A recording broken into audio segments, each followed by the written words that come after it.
పెట్టేసి ఓకేనా? ఇది ఇక్కడ తీసి మాట్లాడి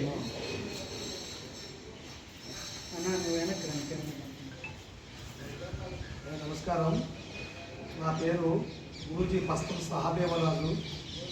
నేను మా కుటుంబ సభ్యులు మమ్మల్ని చాలా ఇబ్బంది పెడుతూ మా పెద్దకోళ్ళనే అమ్మాయి పస్తం మావిళ్ళమ్మ మా మీద కేసులు పెట్టి మా మీద, మా ఆడవాళ్ళ మీద, పిల్లల మీద, కొడుకుల మీద, కుటుంబ సభ్యుల మీద, అందరి మీద కూడా అబద్ధాలు కేసులు పెట్టి 16 సంవత్సరాల బట్టి మమ్మల్ని హింస పెట్టి ఆరోగ్యంగా, తర్వాత మానసికంగా, తర్వాత అన్ని రకాలుగా వృత్తిపరంగా సర్వ సమస్యలు కూడా పాడు చేసి అవమానపరిచి ఇబ్బంది పెట్టి 16 సంవత్సరాలు పెట్టి కేసులు పెట్టి కోర్టు చుట్టూ తిప్పి మమ్మల్ని హింస పెట్టి వనవాస పెడితే ఆయన ఈ రోజున మరి కేసు కోర్టులో కొట్టేయడం జరిగింది. కేసు తీసేశారు మహానుభావులు. జడ్జి గారు న్యాయాన్ని ఆలోచించారు, అన్యాయాన్ని అడుగుపెట్టించారు, న్యాయాన్ని పైకి తీసుకొచ్చారు. ఆ న్యాయాన్ని ధర్మాన్ని చట్టం అంటే ఏందో అనుకున్నా చట్టం కూడా న్యాయ తీర్పు కరెక్ట్గా ఇచ్చారు. ఆ జడ్జి గారు, ఆ వకీళ్ళు అంత కష్టపడి చేశారండి, న్యాయం చేశారు. మాకు మా 16 సంవత్సరాలు పెట్టే ఇబ్బంది పెద్ద కోడలు, మా ఈయంకుడు ఎర్రసేను, రెడ్డి, కన్నయ్య, ఇంకోడు బంధువులు, మా కోళ్ళ అన్నదమ్ములు, తల్లిదండ్రులు అంతా దొంగ సాక్షులు చెప్పి అబద్ధాలు పెట్టి మమ్మల్ని పోలీస్ స్టేషన్ చుట్టూ కోర్టు చుట్టూ 16 సంవత్సరాలు తిప్పి వనవాసి పెట్టారు. ఆయన ఈ రోజున మరి 24వ తారీఖు 7 నెల 25వ తారీఖు 7 నెల 2024లో ఈ రోజున 2024లో ఈ రోజున కేసు కొట్టేశారండి. న్యాయం చేశారు, అన్యాయాన్ని అడుగుపెట్టించారు. ఆ కోర్టు వారు చట్టం మంచి న్యాయం చేశారండి. మమ్మల్ని చాలా ఇబ్బంది పెట్టి అబద్ధాల కేసులు ఇంకో అనుచరులతో పోలీసులు తిప్పి రకరకాలుగా తిప్పారు, రకరకాల ఇబ్బంది పెట్టి అబద్ధాలు సాక్షులు పెట్టి ఇరికించి మమ్మల్ని వనవాస పెట్టిన 16 సంవత్సరాలు. ఈ రోజున కోర్టులో కేసు గెలిచింది. కేసు కొట్టేశారు. ఆయన మీ అందరూ నమస్కారం. కోర్టు వారికి, లాయర్ గారికి, మా స్వామి రమేష్ గారు మరి కష్టపడి సాధించి అన్యాయాన్ని అడుగు తెక్కేశాడు. న్యాయాన్ని ప్రకటించిన అప్పుడు స్వామి రమేష్ గారు, వకీలు గారు, జ్ఞానేశ్వరులు గారు, తదుపరి వకీలు అంతా కలిసి కష్టపడి ఈ కేసుని తీసేసి జరిగింది. ఆయన జడ్జి గారు, రజనీ అమ్మ కోర్టు జడ్జి రజనీ అమ్మ జడ్జి గారు కూడా మన కేసు కొట్టేది జరిగింది. మాకు చాలా సంతోషమైన 16 సంవత్సరాల వనవాసం ఈ రోజున పోయింది. జడ్జి గారికి నమస్కారం. అమ్మకి నమస్కారం. జడ్జి గారికి న్యాయాన్ని పరిశీలించింది, కరెక్ట్గా న్యాయం చేసింది మాకు ఆ జడ్జి గారు, ఆ వకీలు గారు అందరూ నమస్కారం. ఆయన కుటుంబం శ్రీ ఎరుసేన్ మన బిడ్డ మావిళ్ళమ్మ అబద్ధాలు కేసు పెట్టి దొంగ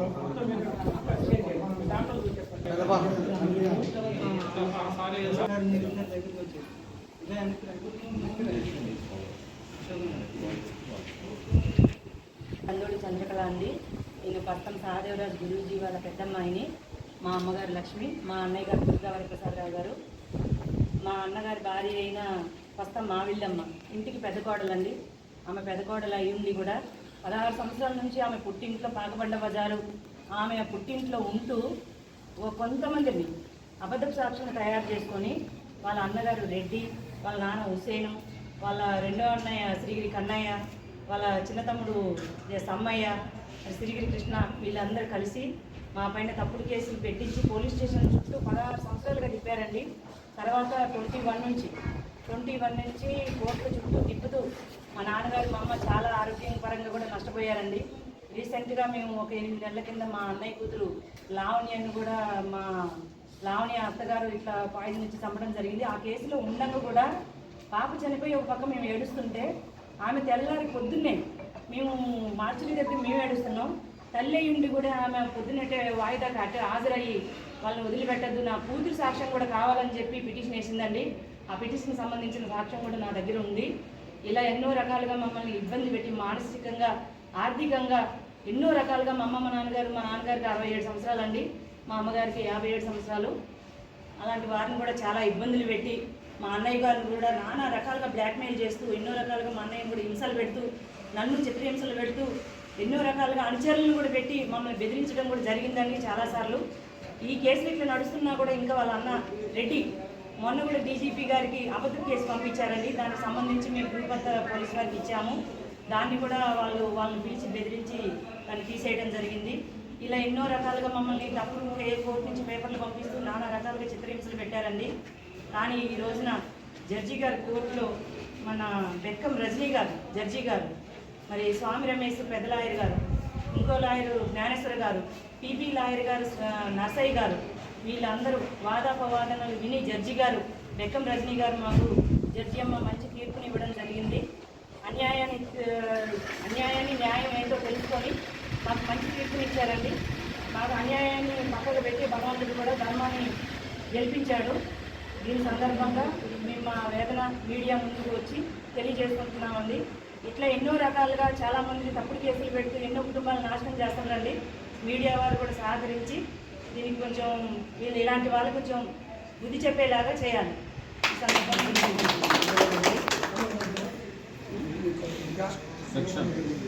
ఈ సెక్షన్లో ఎండింగ్ నా పేరు కల్లెం సీతయ్య అండి. మాది ఖమ్మం రూరల్ మండలం పల్లెగూడెం గ్రామం, ఖమ్మం జిల్లా.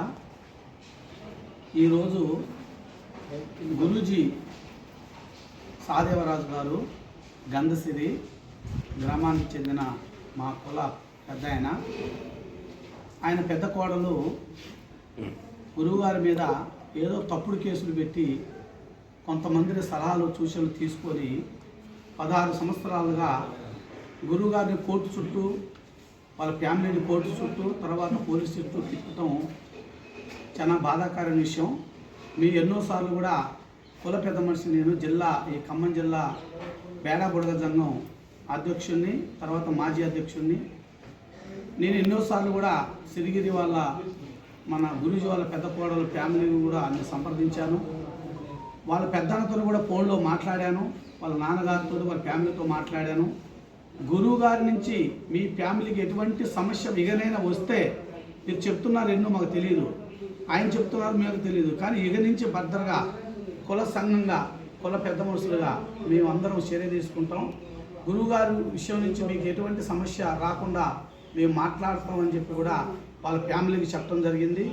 కానీ అయినా కానీ మా కుల సంఘం పెద్ద మనుషులు ఒక్కనే కాదండి, ఈ జిల్లాలో ఏవత్తున్న మా కులం బేడబుడగ సంఘాలు అందరు కలిసి పెద్ద మనుషులు కూడా హామీ ఇస్తున్నా కూడా వాళ్ళు పట్టించుకోలేదు.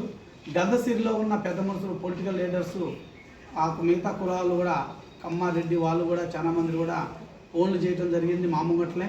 అయినా కానీ వాళ్ళ పెద్ద కోళ్ళ ఫ్యామిలీ వాళ్ళు కూడా ఏ రోజు మాకు కోర్టే కావాలి, మాకు అదే కావాలని చెప్పి కోర్టుని గవర్నమెంట్ చట్టాన్ని అనుసరించారు.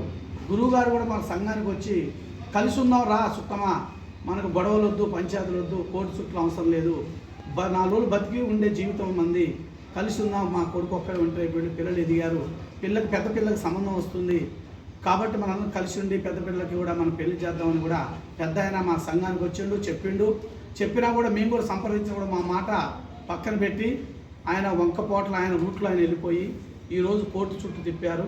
అయినా కానీ మేము ఒకటే చెప్పాం గురువుగారు మీరు ఎవరికి పాపం చేయలేదు, మీదేంటో మాకు సమాజానికి అందరికీ మా కులానికి తెలుసు, మీరు మంచి వాళ్ళు, మీకు మంచి జరుగుతుందని ఆ రోజు చెప్పాము. అదే విషయంలో ఈరోజు 25వ తారీఖు 7వ నెల 2024లో ఈరోజు కోర్టులో మంచి శుభవార్త మేము విన్నాము.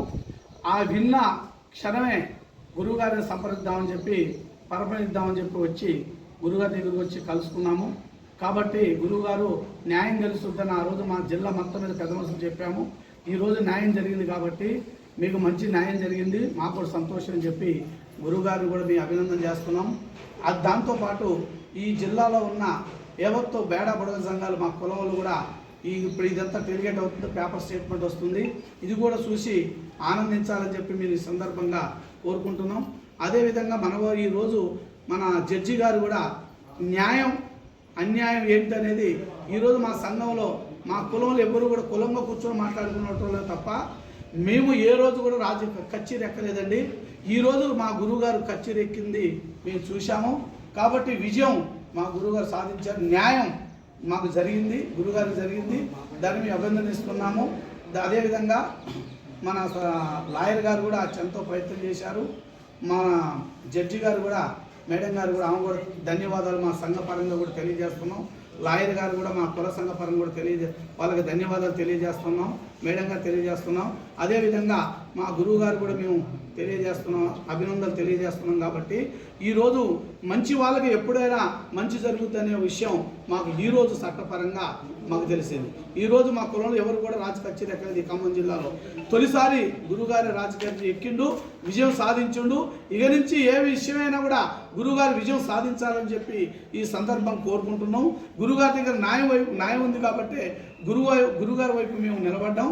కాబట్టి గురుగారు మీరేం టెన్షన్ పడక్కర్లేదు, దేవుడు అనేవాడు ఉండు, మీకు మంచి జరిగింది. దాని సందర్భంగా ఈ జిల్లాలో ఉన్న బేడా బుడగల తరఫున నేను నా ఫ్యామిలీ తరఫున మీకు కృతజ్ఞతలు తెలియజేస్తున్నాను. మీ నాన్నగారి పేరు ఓకేనా? ఇటుడా. నమస్కారం అండి. నా పేరు దుర్గావర ప్రసాదరావు. మా నాన్నగారి పేరు సహదేవరావు, మా అమ్మగారి పేరు లక్ష్మి. నాకు పెళ్ళయి 2000 సంవత్సరం నాటికి పెళ్ళయినది. నాకు 3 సంతానం, 2 అబ్బాయిలు, 1 పాప. నా కూతురికి కొంతకాలం ముందు కూడా పెళ్లి చేసిన కొద్ది రోజుల్లోనే మా కూతురి యొక్క అత్తింటి వాళ్ళు నా కూతురు పాయిజన్ టాబ్లెట్లు మాటలేసి నా కూతురిని చంపేశారు.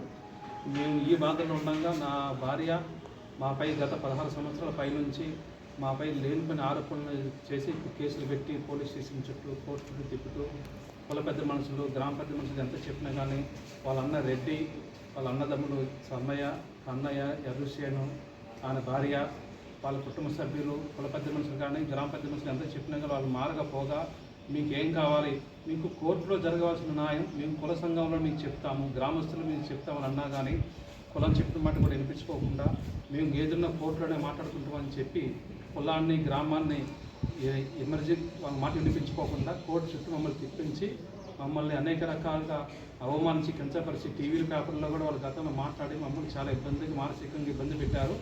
అయినా కానీ మేము మా వైపు ధర్మం ఉంది, న్యాయం ఉంది అని చెప్పి కోర్టు చుట్టూ మేము కూడా వాళ్ళు తిప్పడానికి తిరిగాము.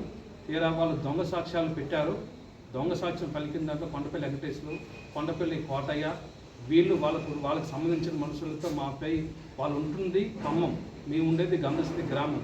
వాళ్ళ సంబంధించిన మనుషులని దొంగ సాక్ష్యాలు పెట్టుకొని మాపై ఆరోపణలు చేసి దొంగ సాక్ష్యాలు పలికించి వాళ్ళ కోర్టులో జడ్జి గారు ముందు దొంగ సాక్ష్యం పలికిన తర్వాత జడ్జి గారు అటు వాళ్ళ మాటలు, వాళ్ళ నాన్నగారి మాటలు, దొంగ సాక్ష్యం పలికిన వాళ్ళ మాటలు విని ఈరోజు తీర్మానం జడ్జి గారు అన్ని విధాలుగా సాక్ష్యాధారాలు పరిశీలించి ఇదంతా ఈ కేసులో బలం లేదు, ఇదంతా అబద్ధం కేసు అని చెప్పి జడ్జి గారు జడ్జిమెంట్ ఇచ్చారు. కేసు కొట్టువేయటం జరిగింది. కేసు నుంచి మేము న్యాయం గెలిచాం, మన న్యాయం ఓడిపోయింది. వాళ్ళు ఇంకా మా మీద ఇంకా కుట్ర పెట్టి మాపై లేనిపోయిన ఆరోపణలు చేయాలని, ఇంకా ఇబ్బంది పెట్టాలని వాళ్ళకి దృష్టిలో ఉంది. కనుక వాళ్ళు చేసిన పాపకర్మలు వాళ్ళే అనుభవించుకుంటే ధర్మం, న్యాయం గెలుస్తే మేము అనుకున్నాం. జడ్జి గారు మాకు న్యాయం చేసినప్పుడు చాలా సంతోషం. మా లాయర్ గారు స్వామి